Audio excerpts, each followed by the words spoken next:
What if the way you feel isn't fully yours anymore? Not because someone is controlling you directly, but because the digital world has quietly reshaped how your emotions form, how long they last, and what triggers them.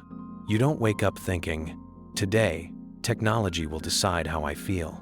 Yet somehow, by the end of the day, you're more anxious, more restless, more emotionally numb, or strangely overstimulated, without knowing why.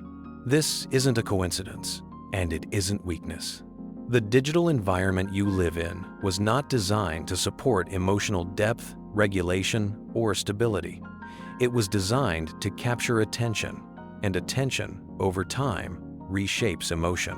Today, we're going to explore how the digital age is quietly rewiring your emotional system, how it changes what you feel, how intensely you feel it, and how quickly it disappears, and more importantly, how to take back control. Emotions were never meant to be constantly triggered. Human emotions evolved in a very different environment than the one you live in now.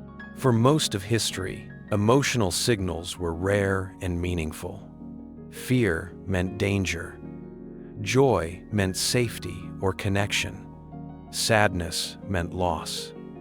Each emotion had time to rise, peak, and fade. The digital world breaks this rhythm. Every notification, headline, message, comment, and image acts as a micro-trigger. Your emotional system is no longer responding to real-life events. It's responding to continuous symbolic signals. You're not processing one emotional experience at a time.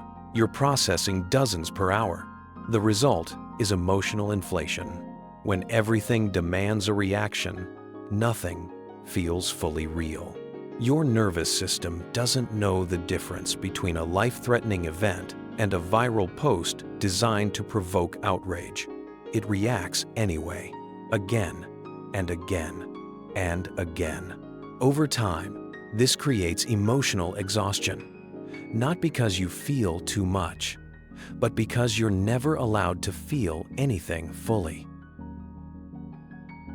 The algorithm doesn't feel, but it shapes feelings. Algorithms don't understand you. They don't care about your mental health. They care about engagement, and engagement is driven by emotion. Strong emotion keeps you scrolling. Fear, outrage, envy, validation, and anticipation are especially effective. Calm, reflection, and emotional neutrality are not. So the digital environment becomes emotionally skewed, not toward truth, not toward balance, but toward what provokes reaction. This doesn't just affect what you see. It affects how your emotional system learns to respond. You become conditioned to emotional spikes.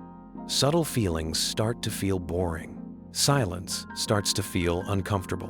Your emotional baseline shifts upward. More stimulation, more intensity, more immediacy. Eventually, normal life begins to feel emotionally flat, even though nothing is wrong with it. Why you feel more anxious without knowing why. Digital anxiety is rarely tied to a single cause. It's ambient. Your brain is constantly scanning. Messages you haven't replied to. News you might have missed. Opinions about you that might exist somewhere. Updates that might change everything. This creates a low-level, persistent alert state. Not panic, not fear, just unease. Your body prepares for something, but nothing ever arrives. This is why anxiety in the digital age often feels vague and directionless. There's no clear threat to confront, no problem to solve, no resolution. Your nervous system stays activated, waiting and waiting and waiting. Emotional compression, feeling more, understanding less.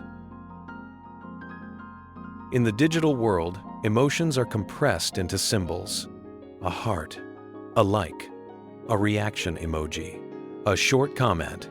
Complex emotional experiences are reduced to instant signals. This trains you to respond emotionally without reflection. You feel something, but you don't process it. You react, but you don't integrate. Over time, this weakens emotional literacy. You might feel irritated, but not know why. Sad, but unable to name the loss. Restless, but unsure what you actually want. Emotion without interpretation becomes noise, and noise is exhausting.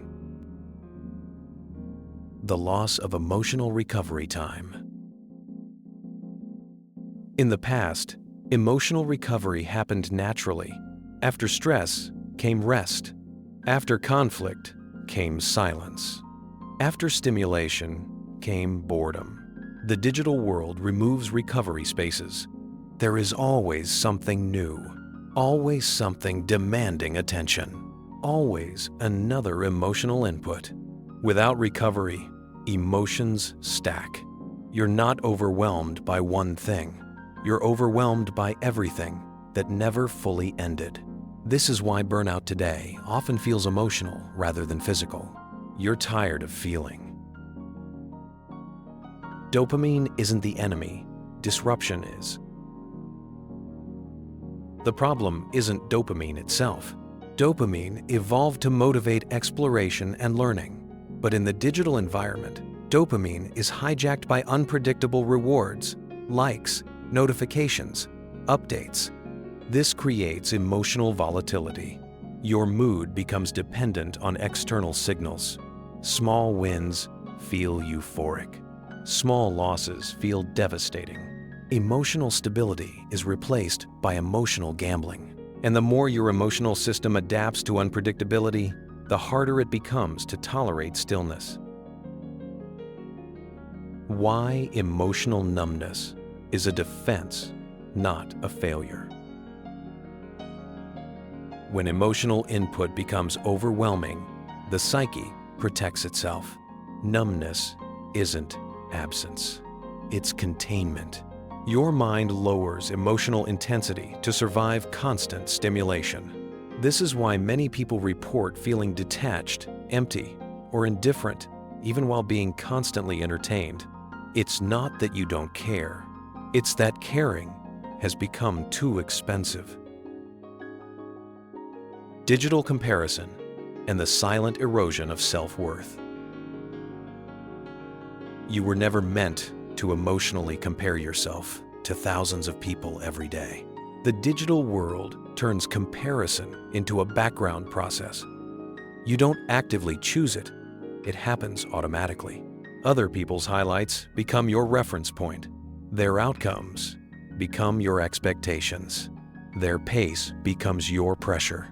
This subtly reshapes your emotional self-evaluation. Not dramatically, quietly, until dissatisfaction feels normal. Reclaiming emotional autonomy in a digital world. The goal isn't to reject technology. It's to reclaim emotional sovereignty. This starts with awareness, recognizing that not every emotion originates inside you. Some are induced, some are amplified, some are artificial. Creating emotional boundaries matters as much as creating physical ones. Silence is not emptiness. Boredom is not failure. Reduced stimulation is not regression. It's recovery. Designing an emotional environment that supports you. Your emotional health depends on your environment. This includes your digital environment. What you consume, how often you consume it, what emotional tones dominate your feed. You don't need more discipline. You need better emotional architecture. Less reaction, more reflection, less constant input, more depth. The digital world didn't ask permission to shape your emotions. It simply did. But awareness gives you leverage. Your emotions are signals, not enemies. Your sensitivity is not weakness. Your discomfort is information. You don't need to disconnect completely. You need to reconnect intentionally. Because the most radical act in the digital age isn't productivity, optimization, or constant self-improvement. It's learning how to feel fully, slowly, and on your own terms. And once you do that, the digital world stops controlling your emotions and starts becoming just a tool again.